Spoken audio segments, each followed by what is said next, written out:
আমার 8 বছর বিয়ে হয়েছে বাবা, আমার একটাও সন্তান হয় না বাবা। ভাই ধরি বাবা, একটা বড় বছর বাবা আমার একটা গার্লফ্রেন্ড রাত 12টায় সেলিমের পুকুরে দে। তুই যদি 101টা ডুব দিস তাহলে তোর চিরতরে একবারে চলে যাবে। চুনটা এখানে রেখে যায়, যেহেতু পান আর সুপারি আছে চুনও রেখে যায়। হ্যাঁ, এক গ্রামে একটা ছেঁচড়া চোর ছিল।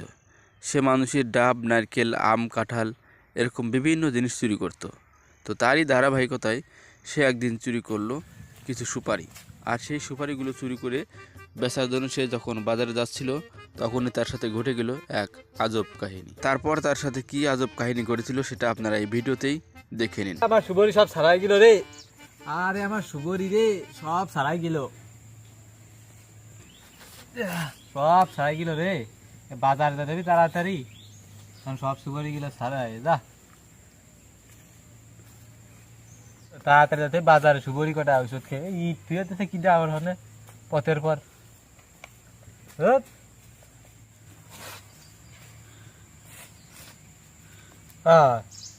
দূর কি করে যদি আবার গোবরের ভিতর পড়ছে, দূর থাকি গোবরের ভিতর পড়ছে, আর নিয়ে কি আসবে। যাই আমি তো আগবেলা রেস্টুরেন্ট পার যাই তাড়াতাড়ি আছে যে রেস্টুরেন্ট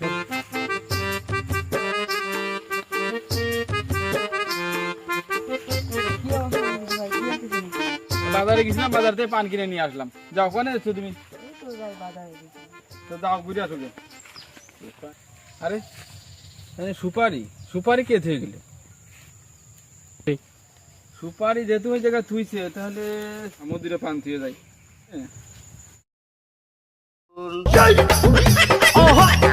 মানে পান থুয়ে গেলে মানে নিশ্চয় কোনো না কোনো ব্যাপার আছে। যেহেতু মানে সুপারি রয়েছে, পান নিশ্চয় দেওয়ার দরকার। দিয়ে গেলাম, নিশ্চয় কোনো না কোনো ব্যাপার আছে, তো আমার মঙ্গল হতে পারে। আচ্ছা, খালি এই চুন কেনার জন্য আমার বাজারে পাঠালো। যাক তাড়াতাড়ি বাড়ি যাই। আরে এখানে পান সুপারি থুয়ে গেছে, তাহলে মনে হয় চুনও দেওয়া লাগবে। নিশ্চয়ই এখানে কোনো ব্যাপার আছে, তাহলে আমিও চুন রেখে যাই। যদি কোনো ভালো হয় চুনটা এখানে রেখে যায়, যেহেতু পান আর সুপারি আছে চুনও রেখে যাই। হ্যাঁ, শালার ফোনে আর এমবি ভরানোর সময় পেলো না। এখন আমি কি করবো? সেই বাজারে যাচ্ছি, আমার এমবি ভর্তি। কি করবো, যাই। আরে এ কি গোবরের সাথে দেই পান সুবরি আবার চুন, কাহিনী কি? নিশ্চয়ই কোনো ব্যাপার সেবার আছে। দেই 10 টাকা দিয়ে যাই, তাতে যদি আমার কিছু হয়। নিশ্চয়ই না কোনো ব্যাপার সেবার হবে না। যাক হয়ে গেলাম, যা হবে না।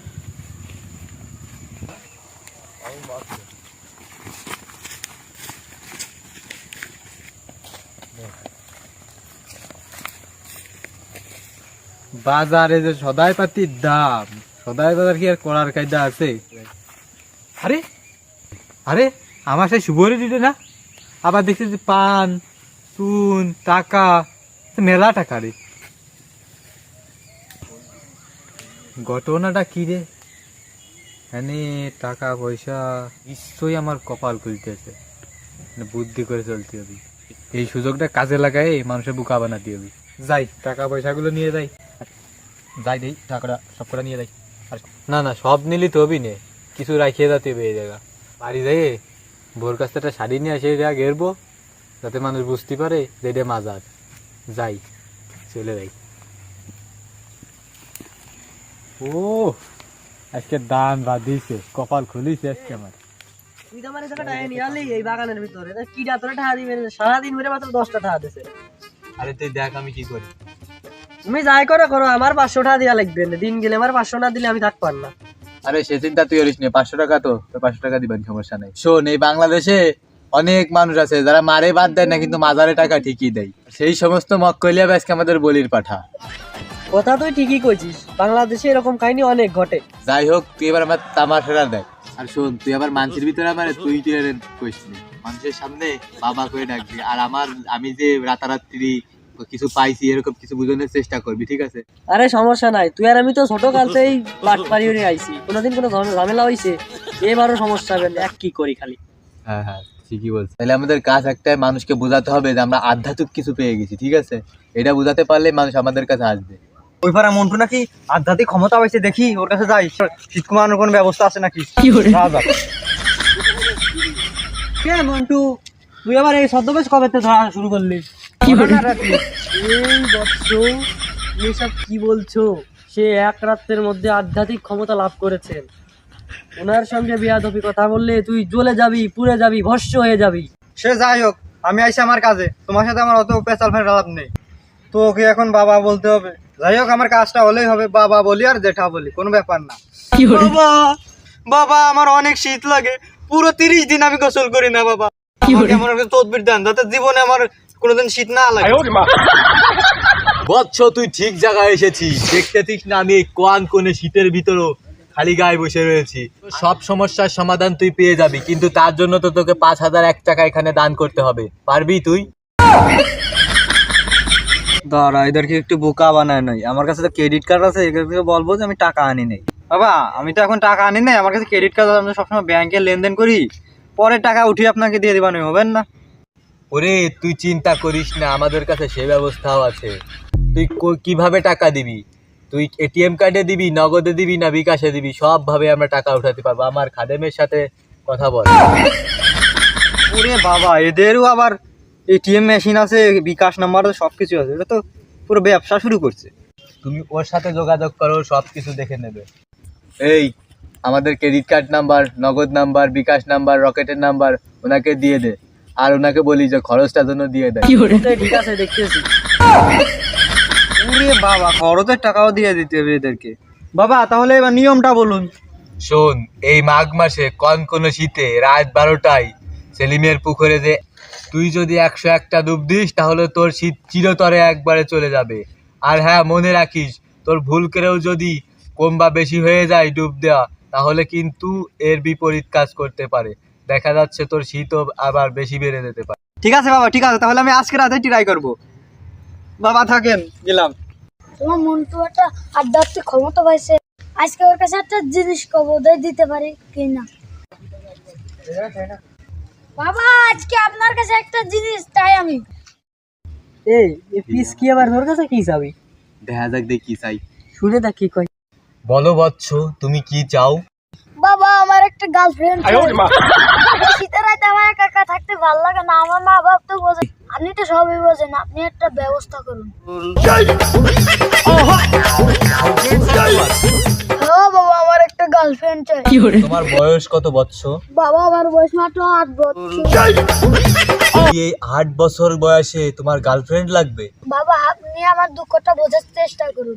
শুনলে নাবালক বৎস, তুই চিন্তা করিস না, তোর গার্লফ্রেন্ডের ব্যবস্থা আমি করে দেবো। সবার কাছ থেকে 5,001 টাকা হাদিয়া নি, তোর কাছ থেকে কোনো হাদিয়াও নেবো না। বাবা, ওর কাছে মাত্র 10 টাকাই আছে। আরে বৎস, তোমারও 10 টাকাও দেওয়া লাগবে না, তোমারে আমি আরো 10 টাকা দেবো, কোনো সমস্যা নেই।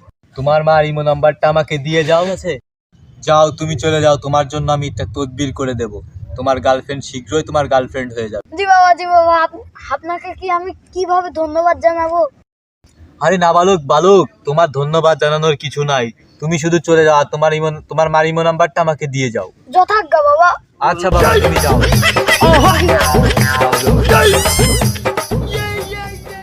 কিরে, কেমন দিলাম?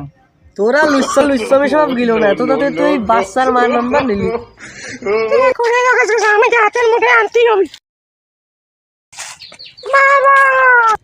বাবা, আপনার কাছে একটা সমস্যার জন্য আসছি বাবা। কি সমস্যা তোর বৎস? তুই আমাকে বল তোর সমস্যার কথা। আমার স্বামীকে আমার হাতের মুঠোয় রাখতে চাই। সব মহিলাদের কি একই সমস্যা নাকি? সবাই স্বামীকে হাতের মুঠোয় রাখতে চাই? কি পাওয়া যায়, কি খবরের? আচ্ছা, একটা বুদ্ধি পাইছি। তবে শোন, তোকে আমি একটা উপায় বলে দিতে পারি, কিন্তু কাজটা তো তোর জন্য কঠিন হয়ে যাবে। কি বাবা? তুই কি পারবি কাজটা করতে? আমার স্বামীকে হাতের মুঠোয় রাখতে আমি যে কোনো কাজ করতে। শোন রে বৎস, তুই যদি বনের একটা জঙ্গলি বাঘকে পোষ মানিয়ে যদি ছবি তুলে আনতে পারিস, তাহলে তোর এই সমস্যার সমাধানের উপায় আমি বলে দেব। ঠিক আছে বাবা, করবো, কিন্তু এই কাজটা একটু কঠিন, তাও মানিয়ে নেবো আমার স্বামীকে হাতের মুঠোয় করার জন্য।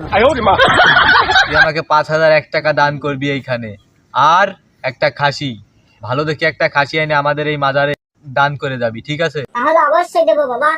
তবে এখন তুই যা। আমার তো ছেলে মেয়ে হয় না, শুনছি একটা বাবা আসছে, সে বাবার কাছে যাই একটু পরামর্শ নিয়ে আসি, দেখি যাই বাবার কাছে। ওঠ রে বৎস, তোর কি সমস্যা আমাকে খুলে বল। বাবা, আমার 8 বছর বিয়ে হয়েছে বাবা, আমার একটাও সন্তান হয় না বাবা।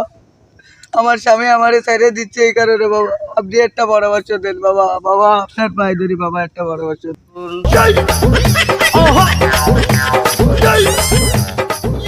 শোন রে বৎস, তোর সব সমস্যার সমাধান আমি করে দেব।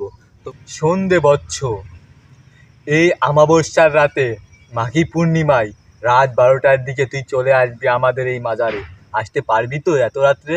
অবশ্যই। আর হ্যাঁ অবশ্যই, তুই কিন্তু সাথে করে কাউকে আনবি না, একলা একা চলে আসবি। তাহলে একা ছাড়া অন্য কাউকে সাথে নিয়ে আসিস, তাহলে কিন্তু কাজটা হবে না, ঠিক আছে? তুই একা আসবি এইখানে। আচ্ছা, এই কথাটা যেন তুমি আর আমি ছাড়া আর কেউ জানে না, ঠিক আছে? আচ্ছা বাবা, আপনি যা বলবেন আমি তাই তুই একা আসলেই তুই সন্তানের মুখ চোখে দেখতে পারবি, তাহলেই তোর সন্তান হবে। ঠিক আছে বাবা, আমি একাই আসবো, আমি কাউকে সাথে করে নিয়ে আসবো না। আপনি যা বলবেন আমি এটাই করব। তবে যা রে বৎস, অমাবস্যার রাতে আর মাঘী পূর্ণিমার রাতে চলে আসিস এইখানে, মনে থাকবে তো? আচ্ছা বাবা, থাকবে। যা যা বৎস যা। আচ্ছা ঠিক আছে বাবা, ঠিক আছে বাবা। কিরে লুচ্ছবি তো খুব ভালোই শুরু করছিস। আরে বুঝিস না, একটু একটু। বাবা এই ছবি তুলে নিয়ে আসছে, আপনি বাঘের সাথে ছবি তুলতে বলছিলেন না? দেখি দেখি দেখি। এ সত্যিই তো। আরে এটা কি করে সম্ভব হলো? কিভাবে বাঘের সাথে ছবি তুলে আনলো? শুনে দেখ কি কয়। বৎস, তুই কিভাবে এই অসাধ্য সাধন করলি?